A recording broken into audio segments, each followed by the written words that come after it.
And it's 10 o'clock. It's Lancaster Woodturners Weekly Coffee Hour, number 162 for August the 3rd, 2023. I'll just say here what I inserted into the last video. If you all are watching this on YouTube and you'd like to attend in person, go to the Lancaster area woodturners.org website and leave us a note in the comments. With your email address, we'll put you on the list. It's free to come to coffee hour. You don't have to belong to our club, although most of y'all on here do. And the club has found that coffee hour is a pretty good recruiting tool. So around the end of the year, we'll start to try and shame you into paying dues for the next calendar year if you haven't already. And other announcements, let me see. A week from Saturday is the next Lancaster Open Shop. What's up with Susquehanna? Where's somebody from Susquehanna who might know? Randy, what's up with Susquehanna next week? Next week, Toby Bowler will show how he makes his bowls and dyes them and creates all kinds of interesting shapes and sizes and colors. Is that going to be a Zoom meeting that we can come in remotely, or do we have to go to Harrisburg for that? Nope, it will be. It will not be any turning, but he will just demonstrate it, and it will be on Zoom. On Zoom. In fact, I will send out the email probably today. Yeah, so actually, I'm going to take a piece of wood in the raw and show how I decide how to get a piece of turning out of it. So I'll have a block of wood there and just trace on it like this shape that's behind me here, and where in the wood it was originally placed, and just the decisions you make from start to finish about how your piece is going to end up. So that's going to be my program, and I'll have a slideshow along with it with some pieces that I've done in the past, and I'll have live pieces there and some discussion with the audience about, well, here's the piece, what would you do with this? And then we'll back and forth with that. So hopefully it'll be helpful to people. So that'll be next Tuesday night in Harrisburg. And of all the clubs in the area, the Harrisburg Club is the cheapest. You can join that for $20 a year. And they'll probably take you as a guest. 25 now? 25 now. And the meeting will start at 6:30. We changed the meeting time. Okay. And the open shop on a week from Saturday is starts at 9, runs till noon at the Lancaster Club space at Kaufman Kitchens in New Holland. Anybody else want to make an announcement about any other local clubs or events that people ought to know about? I know that Ron is promoting the Mid-Atlantic, which is in September, and if you haven't registered for the Mid-Atlantic and you are anywhere in the 10 club area that sponsors it, or you can get to Lancaster, it's absolutely worth it. It's a terrific weekend symposium every year. And John, I think the early enrollment ends September 1, if I am correct about that. I'm not sure about when that is. Ron will know, though. He's on here. Ron's got his hand up. He probably wants to talk about it, but he hasn't got a picture up. So we'll wait for your camera to come back, Ron. Ron is organizing the crew that moves the lathes in, which is I've done that a couple of times, and last year I made a video of it. It's a hell of an adventure. Ron, you want to talk about the Mid-Atlantic? Yeah, I am looking for a couple more videographers. I haven't looked the last couple of days, but I got a few guys from the Lancaster Club that agreed to help with the equipment. I think I'm okay with that, but I need anybody who wants to help. Glad to have the help. Videographers, I think I need 1 or 2 more. So anybody that's coming that wants to operate the video boom, let me know. I'm on the Lancaster Woodturners roster. They should be able to find my email. Yeah, you're easy to find. John, why don't you put that in the chat, my email? That way anybody wants it. You have to go ahead and do that. I won't be able to. Yeah. Okay. Yeah. Shalikian last year did one of the camera booms and reported that he had a hell of a good time. It was he got a great view, met a lot of people, and had a lot of fun doing it. So yeah, a couple of new ones from last year did it the first time, or said they'll do it again. So it's not that difficult. It's an interesting job to do. it's also a help to the club. The more people who know how to work the gear, the better off it is. And Absolutely, yeah. so, in fact, at the club last week, we had a fellow who runs an auto body supply house talk to us about how to get a really high polish on the acrylic and epoxy cast things that he makes. And he started to talk about 12,000 grit sandpaper, and my head started to explode. So I thought we might open today with a little discussion of sandpaper. I'm curious about what you all use. I know what I use. I use those Abranet mesh. I buy them in a roll of 30 feet from, I don't know, some guy in Texas, Steve Worcester, I guess. And a roll of that lasts me a long, long time. I keep 80, 120, 180, 240, 320, and 400. And then I got some little tabs of stuff that are 500 and 600. And I can't see any reason to sand any wood any finer than 400. What do you guys think about all that? What do you guys use? I stop at 320 pads that are, impregnated with abrasive. Occasionally I'll go up to the 1500 to put on oil. I have a son-in-law who's was a auto body painter, and he always wants to polish everything down with multi-thousand grits, and I go, get away, this is wood. Well, that's what a teacher I had once says, any sanding any finer than 220 is pointless, because it's now the sanding scratches are smaller than the pores in the wood. Yeah, I think going up maybe one notch on wood turning, but flat wood, you're right, because you're sanding normally with the grain, so you wouldn't see any scratches. I generally stop at probably 280, 320 maybe. I might go to 320, and then I use the abrasive paste, which tends to make, the micro scratches go away and keeps the dust down as well. What abrasive paste do you use? What are you talking about? I make my own, but it's like U-Butte, Triple E, or Yorkshire grit. It's basically, most of them are something similar to mineral oil, beeswax, and some type of very fine abrasive such as Triple E. I use diatomaceous earth, which you can get at Home Depot, as a mechanical insecticide. The insects walk through it, and it's got so many sharp edges, it cuts through their shell and they dehydrate and die. We used to use pumice to polish out varnish as well. Pumice normally is, you can get it in different grits, but generally I think Triple E is probably a little bit finer than most pumice. It's the same stuff that you'd have on a Beal Buff, your first Beal Buff wheel, the red stuff, that's Triple E. Diatomaceous earth has about the same level of gritness. So you mix diatomaceous earth and mineral oil, and then use that as beeswax. And beeswax. What proportions? Well, I've got a whole video on it.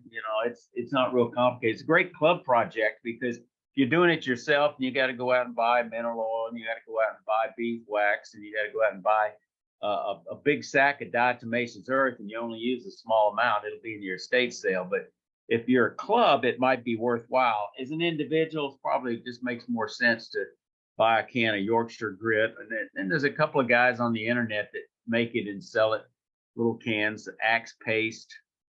And then there seems like there's one or two other ones you might be able to find on Amazon. But it's a great club project. It's real simple. You just mix it up in a crock pot. What stage of the work do you use it at? After I sand to my final grit, it in effect probably comes close to doubling or tripling your last grit. So if you're stopping at 240, it's going to make it 600, 800 equivalent. But if you're going to do that with a wax and oil based thing, you're not going to be able to put a water based finish on that after that. You can put anything on it. I have never heard of anyone that had a problem, as long as you do it properly. You're not leaving this on the surface. You're buffing it until you keep turning over that paper towel until you don't see any color. And then it's down in the wood or off the wood. And nobody has ever come back and said they had a problem with a finish. Most finishes have a solvent in it. So the solvent is like a little bit like mineral oil. Solvent will dissolve wax. So any oil-based lacquer, shellac, just about anything's going to stick to it. Yeah, but a water-based varnish would not. I have not tried I mean, a I think, water-based, but I would say try it and report back. But I think it'll work. okay. Anybody else? What do you guys use to sand with? I go down to 320, but if I need to, on a pen, I will go up to 400. And are you using sandpaper or mesh, or what are you using? I'm using an abrasive, sandpaper, well, cloth, sandcloth, and also the wet mat stuff.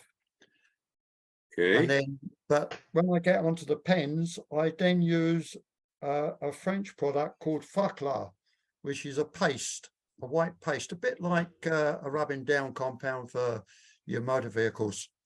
So it's got an abrasive in it. Cutting wax, they call them. Yeah, possibly but I've used it since the 60s. It comes in a nice tube and you just put a little bit of that on your pen and you can get a very nice polish on the pen without having to use a beeswax. Okay. I pretty much John? do the same as Mike Peace. In fact, I think I follow his recipe when I mix up my grit. And also I heard on the what's the grit called again, Mike? That you put in? Diatomaceous earth. Yeah, I heard that when it starts out in whole skeletons, and as you use it, it breaks up and gets finer and finer. So Yeah. the actual finish is smoother than you first start with. Yeah. You And guys, on my dyed pieces, I only sand to 320, and then that's it, and dye it afterwards. you guys are not using this finish, this after you put a finish on. You do it before you finish. And is that what I'm hearing? This Hampshire grit or whatever. That's part of your abrasive protocol, and then you put your finish on it. But then in my case, most pieces I will buff on my Beal buff if they're larger. Mike, on the wax that you're using in there, have you ever tried using something other than beeswax, like a microcrystalline or whatever? No, because I just never felt like trying to experiment and be a chemist. I won't take credit for this this mix. This comes from Daniel. Daniel, can't remember his name. He's Hispanic. He's from South America. He's a chemist, and he's working in the United States on some type of visa, so he can't make money on YouTube. But he has YouTube. He doesn't put too many up. It'll come to him. But anyhow, it was his recipe. And he's a chemist, and I think it's pretty much what Yorkshire Grit has. U-Butte Tripoli from Australia is different in that it uses some type of volatile organic compounds such as mineral spirits, and as a result, it may dry out on you, and it also tends to leave an odor, whereas the mineral oil will not dry out on the shelf. I've had people comment and said, "Oh, have you tried boil linseed oil, or have you tried turpentine?" And it's like, no. You put these on there and it's going to kill your shelf life. Why would you want to do that? Well, I'm more questioning about the wax component, because Yeah. beeswax melting is a lower temperature, and that there are different waxes that have a little higher temperature. That I was just curious whether you've ever. Well, tried any actually, other wax. if the melting, that's a good point, because you think it's going to be dangerous melting it, but it turns out it has a low melting point, but it has a very high flash point. It is, and I'm not a chemist, but there's quite a difference. So it's got to get quite hot for the flame to ignite a fume. Hey, Mike, check, Bert, check your mic. You're off mic again. Yeah. Anybody else on sanding and polishing materials? I'm still curious. I was hearing some other people trying to join in that got drowned out. I have a couple. John? comments, Mike, or Bill, go ahead, Bill, and then we'll come to whoever that next guy was. Okay. When I was building pool tables, occasionally people wanted the rails polished at a high gloss. And so I tried lots of products and I ended up using one called Wizards. Wizards is a product for buffing out with a buffer to get a shine. It removes 1200 to 1500 grit lines in the wood. And then there's another one that's called, what is that called? Turbo Cut Compound. And then the one after that, if you want to go farther, is called Finish Cut. And that removes finer scratches. But most important of all, I think, is I was using 2-part polyurethane and I put on about 6 or 8 coats before I would start polishing the rails. But that, if you want to take the time to do that, you're going to get a finish that you won't believe. Well, tell us again now, Bill. Come on. Your volume's a little low. If you can turn your volume up a bit. And what is the finish routine that you're talking about? I would sand with paper up to 8,000 grit when I was doing these polished rails. And then, and that would be on a 5-inch random orbital sander, polisher. And then as a final step, I would use a product called Turbo Cut by Wizards, WIZARDS. And that's an automotive compound that they use on acrylic. But I just realized when I was talking about this that I actually used 2-part polyurethane because it dries in about 5 minutes and I can put Turbo Cut on it and shine it up really nice the same day. You don't have to wait a long time for it to dry. We'll back up for a second. You're sanding the wood to what grit? Not the wood. Oh, the wood. The wood I always sanded to, believe it or not, 150 because I wanted it to absorb the stain the right way. So Okay. everything I stained was sanded to 150. So you sand the wood to 150 and then you varnish it and then you sand the polish the varnish. Is that what you're doing? Yes.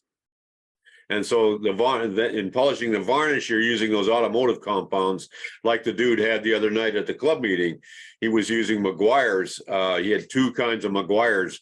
One was fairly aggressive and one was very fine for polishing out the varnish after it had dried. Does that make sense? Yes. I think you got to distinguish though between plastics, acrylics, epoxies, and wood, because they're going to be different. And I would say if you're using wood, you know, going up much past 320 is kind of a futile exercise. And I would urge people, if they're beginners and they're trying to figure out what their protocol is, you know, take a piece of a long round stick and a pretty tight grained wood like Bradford pear, and then mark different sections, a couple of inches apart, and try different things, and then take it outside and use a magnifying glass and see if you can make noticeable differences, because the finer you sand, the higher the risk of you inhaling very fine particles, and you for maybe little or no results when we're talking about wood turning. If you're talking about flat work with you know, grain going in one direction, yeah, it might be a little different if you want it to look like a mirror. Yeah, people that shoot pool also drink a lot of stuff that they set on the rails of the table. Yeah. So they sort of got the same finish as you would an automobile, which is out in the weather. I guess it's a lot more involved than what we want to do for turned parts. Although I make turned pill bottles and they're sitting in my bathroom and they take a lot of water. And I'm noticing that some of my finishes go pretty bad pretty fast. Yeah, shellac is one of them. Shellac will not tolerate water. One coat of lacquer doesn't do too well with it either, or wax. Mike makes a really good point, though, about the material being critical. So I think the discussion about wood is correct. I use the Australian Triple E product that he was talking about when I'm dealing with a composite, because I find it really polishes up the epoxy as well as the wood, and leaves me in a really nice spot getting all the scratches out in one shot. What do you I do the same thing when I'm working with epoxy. I use the grit paste. Also, another, we were talking about automobiles. I use the grit paste on the headlights on your auto, they turn yellow, the plastic lenses. Just buff them out, then wipe it down with denatured alcohol, and then spray coat clear coat of acrylic over top of it. Works real well. Okay. Anybody else that has a different abrasive routine or some other abrasive sanding routine you want to talk about? Yeah. I actually do use micro mesh. The markings on it are not grit. They are slightly a different pattern. It has to do with the size of the actual grit on here. And I don't know if this is forward or backward. That's right. But that's the highest grit. That's the highest marking on it. Why would you use that? I use it only on acrylics.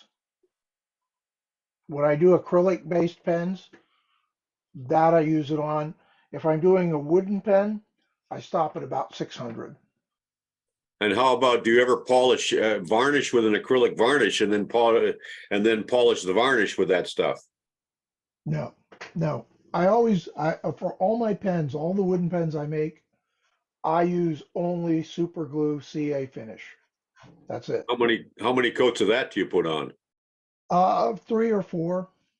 Okay, one guy. I use thin, and then after I do that, because I want it to feel like wood, I don't want it to feel like plastic. So what I do is, as soon as I'm done and the CA is completely cured, I go over it with some 4/0 steel wool. That gives it a nice matte finish. It feels like wood, but it still has the super glue finish on it, and it protects the finish. Okay, and that's the first use of steel wool that anybody's mentioned here. Anybody else? I got a product from Craft Supply. It's called Dr. Kurt's Scratch Free. When they were still on the circuit, and Dr. Kirk is Kirk to here, works at Craft Supply. It was his design, and I found that it wasn't cutting very well. I was replacing U-Butte Triple E back in the day, and then when next time I saw Kirk, I asked him about it, and I said it doesn't seem to be cutting very well, and he says, well, that's because it really is a finer grit, so it's primarily to be used for things like acrylics. So I don't use it. He has that in some other flavors too, Mike, Yeah. which comes in 3 stages, 1, 2, 3. Maybe Okay. that was his solution. I don't know.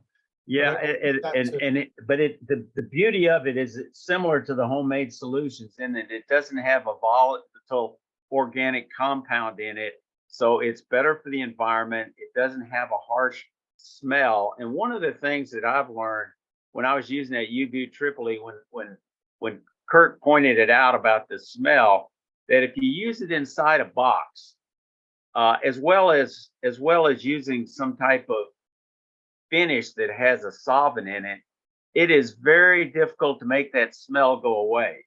I mean, you'd need to leave the top off 30 days, but when you put the top back on, you may still get some off gassing when you open it up. So if you're selling it, some lady puts it up to her nose, she may set it down again. Yeah, I'm real skeptical on mixing and matching all these different brands, because I have a suspicion that there may be different vehicles and totally different compounds at the chemistry level that may not be compatible. And for me, I'm old school. I like lacquer. You can leave it and have it look like wood and protect it. You can polish it to like a mirror, like a car show or a car would have. And the Meguiar's has a series of compounds. There's a fast cut, then there's all kind of finishes after that, but they're all chemically made to be compatible. So somewhere down the road, I hope at least that I wouldn't have some incompatibility, but that's just my 2 cents worth. Oh, wait a minute, Carl. What kind of lacquer do you use and how many coats? Well, the deft lacquer you could still get, but like back in high school, back in the 50s, the best thing you could have was a lacquer finish. And if you use the deft sanding sealer, it's primarily a filler and lacquer. So you can leave it, you can almost leave it as is. As far as brands of lacquer, I don't think there's that much difference in the brand names, but there again, at least I'm staying with the same chemical base. How many coats do you put on? It depends on the final finish.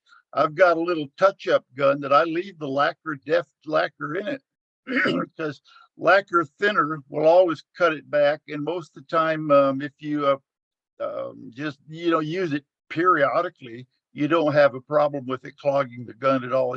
But it's one of the little touch-up guns. So You you're have a spray booth? You have a spray booth? No, I just work completely outside. Outside. See, that's the problem. My concern about any spray type of finish is that it's either seasonal, depending on where you live, and even seasonal if you go warm enough to go outside. If it's high humidity like we have in Atlanta, you may wind up with blushing. In the wintertime, it's cold, and if you do it in your shop, you've got some serious health and risk factors. Yeah, you're absolutely right, Mike. I'm talking North Florida, so the humidity is a real problem. But yeah, you're absolutely correct. I see your point. Well taken.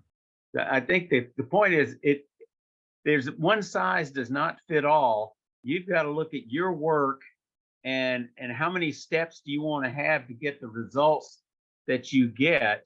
I find that most wood turners, once they're new and they're experienced and they climb that finishing learning curve, they'll find something that works for them, and then pretty much they stop. Well, I have not found something that works for me in many, many years. I keep experimenting with finishes and I'm never happy with them.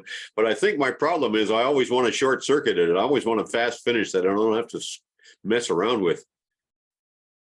We're talking about lacquer, but unfortunately, a lot of manufacturers have completely screwed up the meaning of the word lacquer and have all kinds of other compounds and such in what they call lacquer.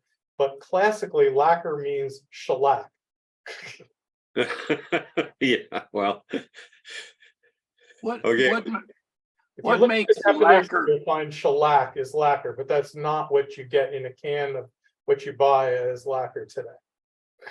What makes lacquer smell so bad? Is it the carrier or is it the lacquer itself? I mean, It's the thinner. It's the solvent. Yeah. What is lacquer? Shellac? Lacquer is made from the little bug they squeezed about 12,000 years ago in China. If you've ever looked at some of the woodwork out of China, it'll be all lacquer. And it's been around for so long. That's why I adhere to it. But the spray can stuff you buy today is a long way. And you're right on target there. Yeah. I think we've beaten this one to death. Let's look at some wood turning. Who's got some turning they want to show? Bert, what do you got today? I know it's a little bit early, but I've started my 2023 Christmas ornament set up here. And I always try and make something different every year. And this year, I'm going to make candles. So they're just a little interesting project. I end up making a lot of them. My friends and family list has grown over the years to I think last year I gave away 86 ornaments. So I had to find something that was lends itself to production turning environment, but still a fun thing to do. Well, wait a minute. If you're going to make 86 of these things and they've got 4 parts each, or how many? 3 parts or 4 parts? There's 3 parts. So you're making like 300, 250, 300 individual pieces of wood you're going to go through. You're going to finish exactly here. Right. That's exactly right. And so it all started by sitting down and thinking about how to do that, because it's a production, it's basically production turning. So I started out by making this little drawing and drew it up, and I got it so I could figure it out in my head exactly what it was going to take to do it. And I went out and tested this in the shop. I made one by itself just to figure out what the process was, and it worked. And so then I did a production run of 6, and to doing six. I did 6 candles, I did 6 rings, and I did 6 bases, and it worked really, really slick doing each piece separately. And my next step is when I do the main production run, I'm going to put the video cameras on and just go through the process and make a video, because it's fairly simple. Holding the pieces was a bit of a challenge to figure out how to do it, and it worked. It's just a fun project. Well, wait a minute now. You mean, in other words, you make the 6 bases in a row, like 1, 2, 3, 4, 5, 6, right? Yeah, I make like I have a whole bunch of blocks, and I make bases, and I have a whole bunch of blocks for the candles, and I make the candles, and then I have a round tube that I drill out and cut the rings off. So each one is a separate process. And once you've cut that ring off, what do you then do to get it to be a nice round ring? How do you hold it? Well, the ring is I turn the rings around as just a spindle, and then I hold it on a chuck and drill the hole. And then I just take and round off the end and part them off. I just touch each side on a little belt sander to get rid of the fuzzies. And the interesting thing that I had to find was that I have to radius the inside of the base to the radius of the ring. And when they don't fit the post just right, then I just flatten the ring on the side that's going to glue to the post. And it worked. And they're Christmas ornaments, so I don't worry about pinning. You know, I just glue the end grain to the side grain, and I don't worry about putting a pin in, because it's an ornament. It's not supposed to be structural. It just hangs on a tree. Questions for Bert? There is a game that is played on a board. I think it's called Croconook or something like that. Snaps, snap rings like that. You could have saved all that turning and just bought a big pack of those from Amazon. Sure, you can make it even simpler, Jim. You just buy the ornament. There you go. There you go. Hey, Ian, I have a serious question now. This sounds like production turning. That has no intrigue to me when I have to make more than one. And who was it? Richard Raffin said he never makes the same thing twice. Richard Raffin makes scoops, and he's made what is it, about 30,000 of them. Yeah. Well, I find making multiples, if you want to learn how to turn, make 10 of something, and by the time you get to number 10, you'll have it knocked. Agreed. What's really, really amazing about this, and you're right, it is a bit of a production turning environment. But one of the things I do when I mentor some people, I tell them that if you want to turn something, the first thing you should do is just get a spindle when you go to the shop and turn something, like just practice, get your muscles working.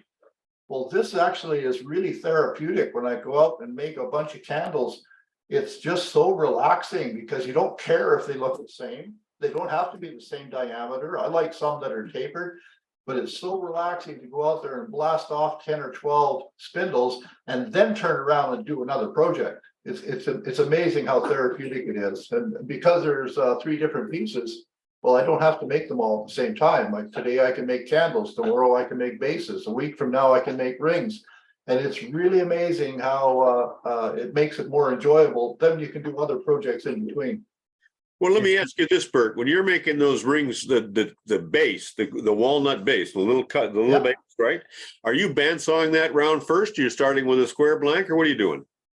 I start with a square blank. It's about 2 inches square, and I just friction hold it and spin it round, and then I grab it on the round and I put a recess in, and then I flip it around, put a recess on both sides. So each 3/4 inch piece of a base makes 2 bases. It's amazing. It doesn't use much wood. Yeah, I think you find when you make those small round things, like Bert's talking about, the time difference between turning it round or trying to cut it round on a bandsaw, there's no significant time savings going to the bandsaw on something small. It's actually safer on the lathe, because if you had to try and do that on a bandsaw, I think it'd be more dangerous because you're so close to the blade and it only takes like 15 seconds to turn it around on the lathe. Okay. Any question, other comments for Bert? Thank you, But Bert. put the drawing onto the chat. Oh, that's why I put the picture up there so that anybody wants to take a look at it, they can take a screenshot. Because I tried printing off the picture and it doesn't print very good, so. Yeah, you can do a screen grab off the video. I'll make sure it's still and steady for enough time for you to pause your video and then take its picture or whatever you want to do. Thank you. I'll just put it up there again if somebody wants to do to grab it. Can you guys see that? Yep. Yeah, not Got in it. computer. Okay. Thank you. Okay, going to kill your share, or you are. Yeah, go ahead, kill the share. Okay. Ken Vasco, haven't heard from you in a little while. What do you got? What do you have today? What would you like to show us? Yeah, you guys were talking about production turning. Well, I started turning for Christmas. We have a small market we go to, and I started doing my, I don't know how I'm gonna show this. I started doing my, Those look like mushrooms. yeah, what I did is I couldn't see doing snowmen and Christmas trees yet. So at the last fair, I found out that these mushrooms really sell. So I've done 20 of them so far, and they're not so bad when it comes to turning in all this heat and bad weather. But I do multi-axis. I think that really makes, I don't know if you can see that on the screen. So you're starting with branches for that, aren't you? Yeah, I'm starting with branches. You can see the branches here. And what kind of wood is that? Some of it is sassafras, but a lot of it is pussy willow. And they all come from my yard. So, and I thought this was kind of an interesting one. You can see the base. Are you going to finish those or are you going to leave them unfinished? No, I'm going to finish them. I'll probably just use a spray lacquer. I'm waiting for a nice day and I'll do a batch of them. I'll do 20, 25 of them at a time. Outside? Mm-hmm. Oh yeah, outside. Yeah. So I have to have the right temperature and the right humidity and stuff like that. So how much time do you have in one of those when you turn it? Let's see, probably about maybe 10 or 15 minutes. I don't know. It doesn't take long. Okay. Yeah, they're pretty darn quick. But you don't call those Christmas ornaments, but you still sell them at the Christmas sale. No, and then I did it as an experiment last year. I took 20 of them, and that was the first thing to sell out. So it was amazing. Okay. And what kind of price tag do you put on those, Ken? Usually I do by size, but I'll do 20 or 25 depending on size. These will all probably be 20. Wow. I do make smaller ones, and they can be 15.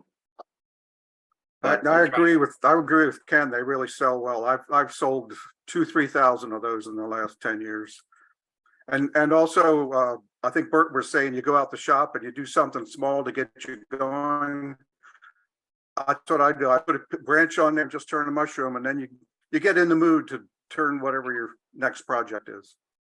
What I do is I put them right by where you check out, so it's kind of an impulse buy. Oh, look at these. Aren't they cute? And they just seem to go. Very good idea. The other secret, Ken, is a $20 price tag. We always said when I did art shows that you need pocket money stuff to sell. So $20 in your pocket, that goes out.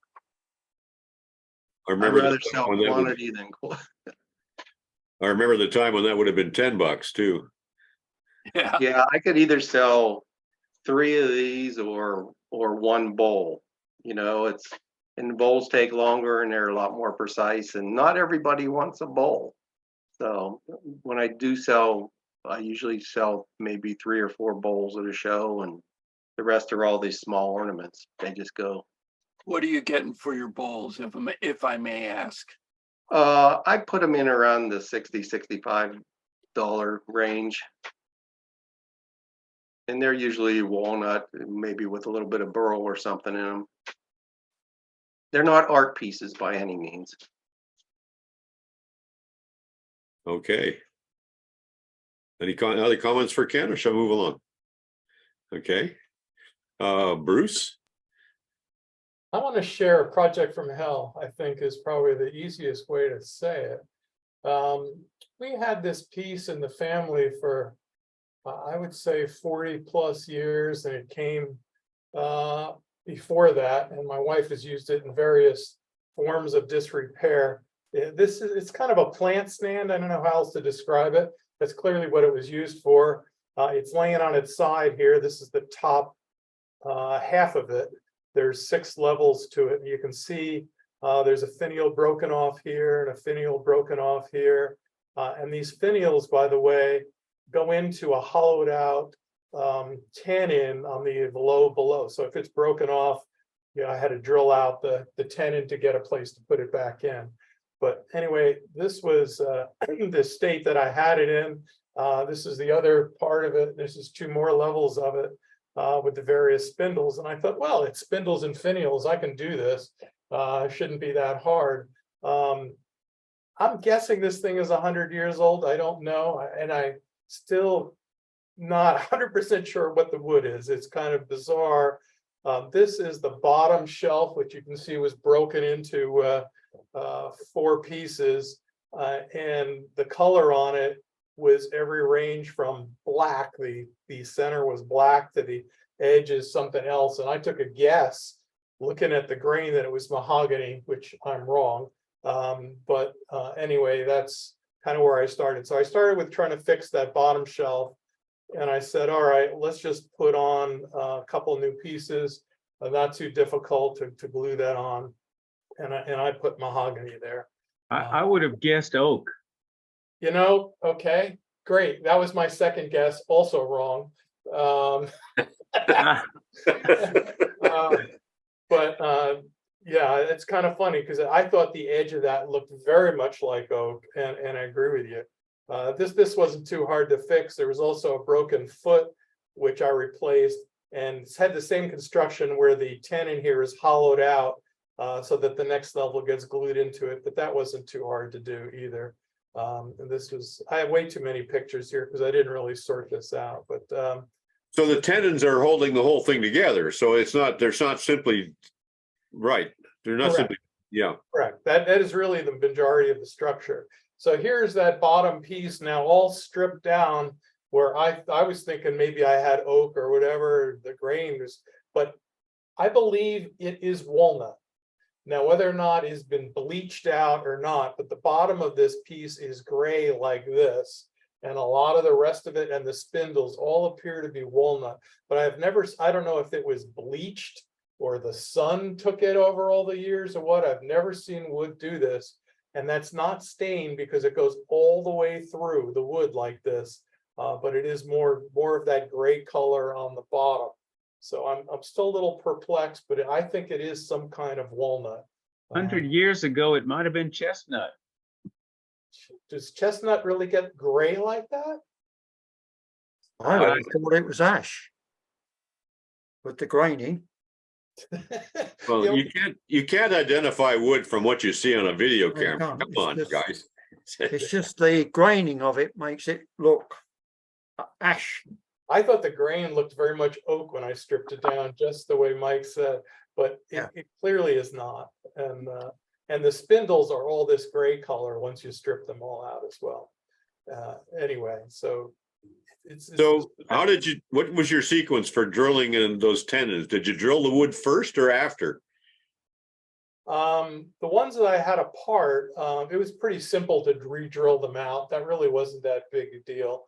But to make, what I really had to make was a bunch of the finials that were all broken. The spindles actually were all pretty well intact. And then figuring out how to re-glue 5 of the 6 levels were broken, at least in one place. I replaced the wood on the other one. This one, this is the top level actually, where I'm gluing this back together. And it does have a finial that was here that's right. But of course, this one was broken off on that side. I mean, I'm thinking if I was making that from scratch, I would bore the tenon first and then turn it. Oh, yes, I think that would be the way to do it. Okay. So this was the majority of the turning was making these finials, which are about 2 inches tall, that have quite a bit of structure to them. And just as the discussion before was about, after you make a few of these, you kind of get it down. This was one of the originals that was in pretty good shape, and I think this was my first or second try at it. And I realized I didn't get this cut really well here, and the base needed some work here as well. But there was a good lesson here about beating yourself up on how close this is you should look at the variety of the ones that were out there and how close they were to each other too. Because I'll show you some pictures. So here's, as we talk about doing multiples, what I learned very fast, it was very easy to take a parting tool and basically create the largest diameter of this whole piece is what I'm going to knock it down to. That's interesting. Oh, okay. So this is basically the largest diameter on that finial. I then take a simple story stick to look at all the pieces and then start going at it. But what I also learned in something like this, the thing is really to understand where to take the wood away from first, so you can get your spindle gouge and things into where it needs to go quickly is probably what saves you a lot of time. And here I was working a little bit on that cut there. I assume the original was done with a skew rather than my spindle gouge, which makes that cut a little different, perhaps, from what I'm doing. And I also found some of these shapes were different from what I was accustomed to doing, whereas the tip was more of a bullet, which I found a little more difficult to reproduce consistently, and that this was more of a barrel than what I would do is more of a round kind of shape. But it was very helpful to get that wood out of beyond that barrel. And this is now the diameter of the next cut in it. And then it was pretty quick to get it down to something like this. And, you know, you quickly can get yourself down to a piece like this. And I think in the end, it took me less than 20 minutes to make one of these. But it certainly took a lot longer the first time. Well, okay, now you guys who are expert turners, go back a second to that, would you, the last slide?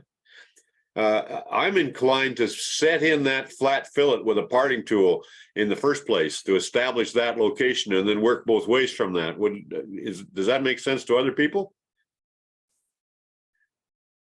Yeah, it makes sense to me. Slave to how I make finials, which is always to start at the right and work my way back.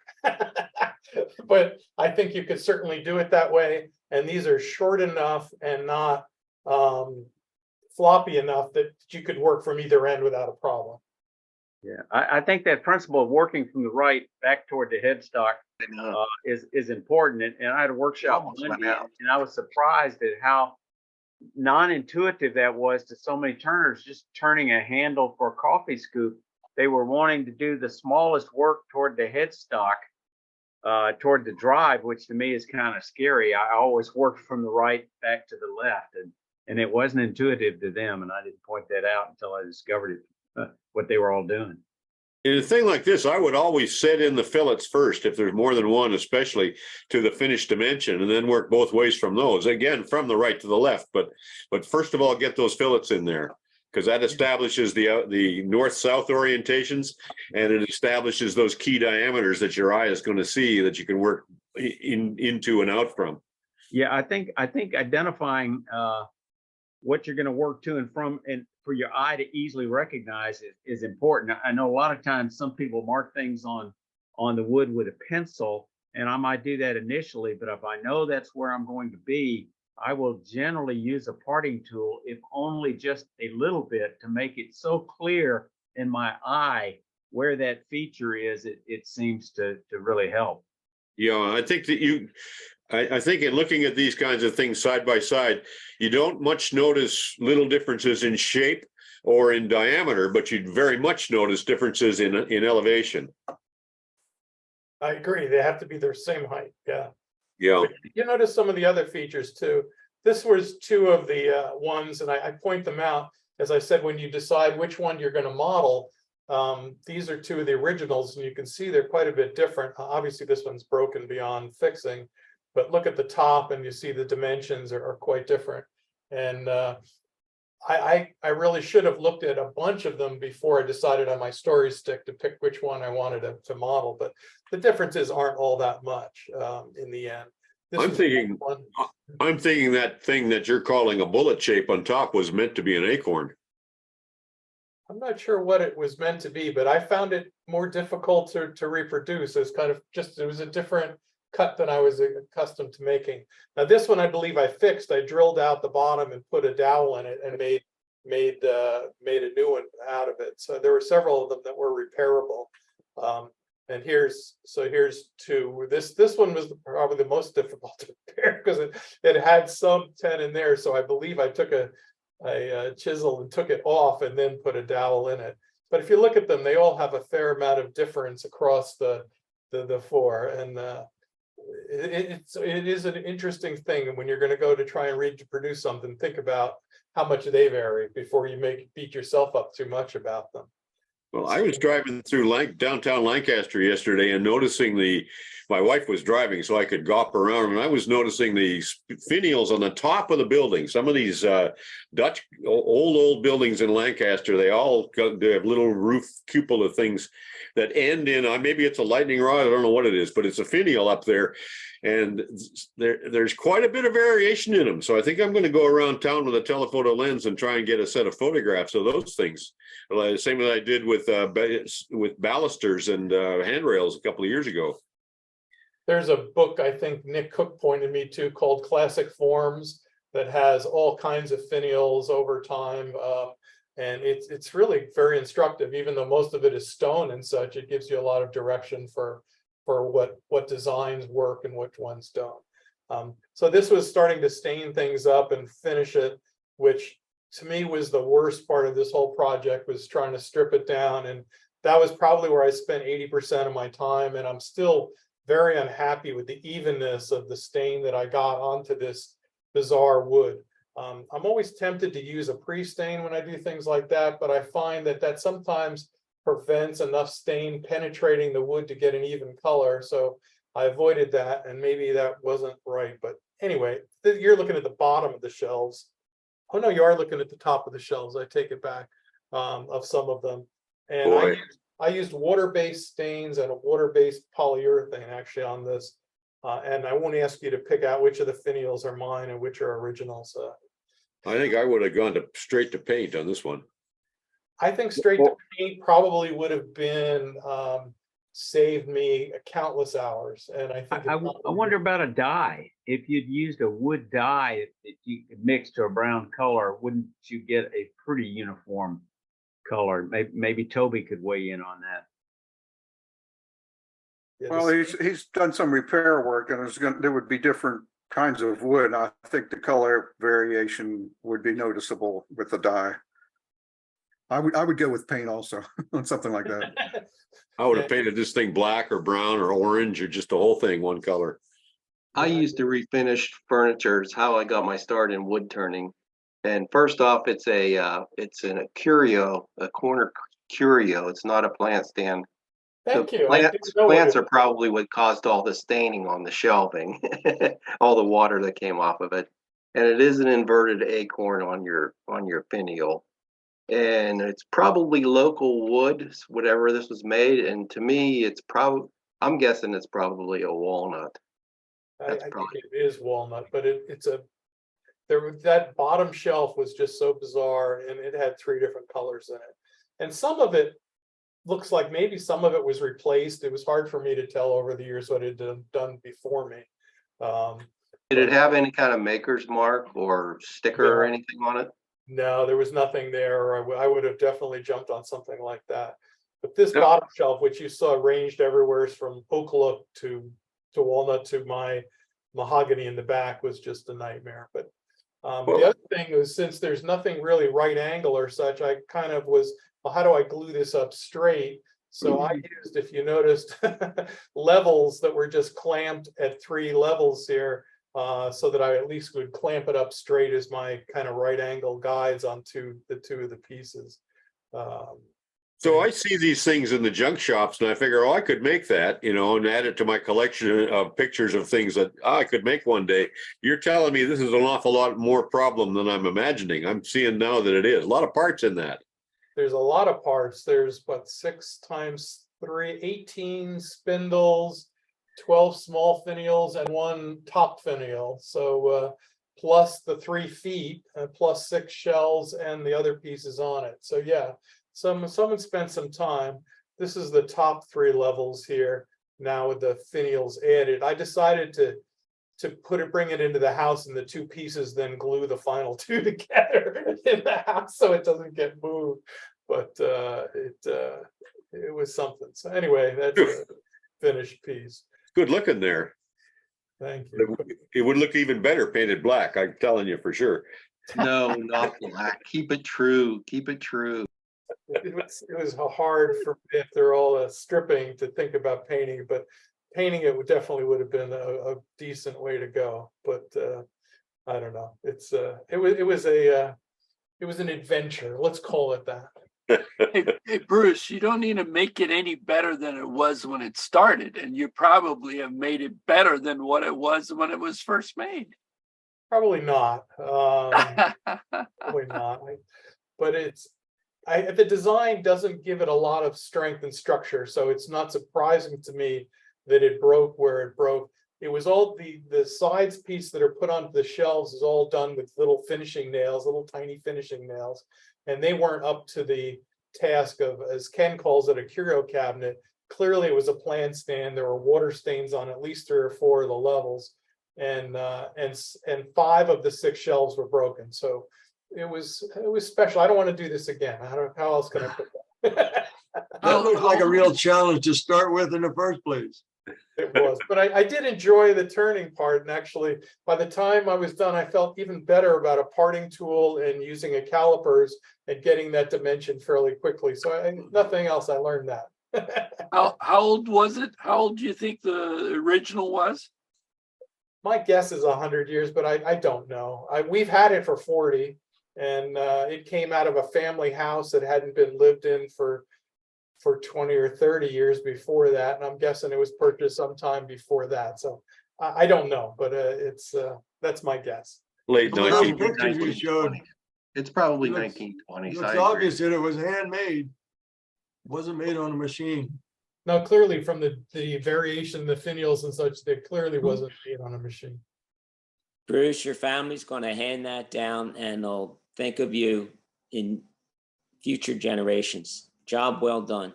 If you look at it closely, I don't feel that way, but it's. Nobody else will notice. You're the only especially one if you who's don't ever, tell them. you're the only one who's ever going to look at it closely. Maybe. Thanks, guys. We're pretty much right on the hour, Bowman. I'm going to skin you over to next week. Is that okay with you? That's fine. I'll just add more to my list. Okay. Yeah, I don't want to give you a short sheet. Well, we're right on the hour now. Anybody else with a last word or burning desire to say something? Yeah, I put my email on the chat if anybody wants to contact about volunteer for the Mid-Atlantic. And if you can't find it or you lose it, get in touch with me and I'll give it to you. And thank you all. We'll see you all next week. Wood shop. Thank God for wood.